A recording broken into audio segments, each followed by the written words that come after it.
Pourquoi l'Afrique veut changer la carte du monde? Vous avez sans doute déjà remarqué que sur un planisphère, le continent africain a une surface équivalente au Groenland, qui est en réalité 14 fois plus petit.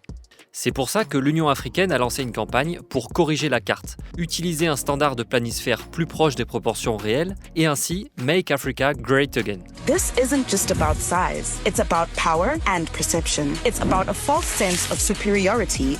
Le standard le plus répandu aujourd'hui, c'est la projection Mercator, du nom d'un géographe flamand. Cette technique espace les latitudes à mesure qu'on s'éloigne de l'équateur. Et donc, elle trahit les airs pour pouvoir conserver les angles.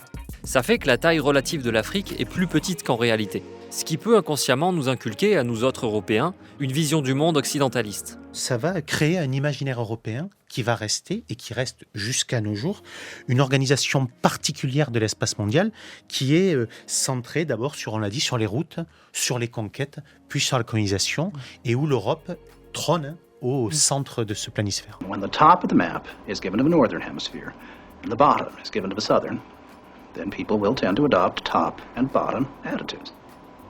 L'Union africaine voudrait donc passer à une autre projection, plus fidèle aux proportions.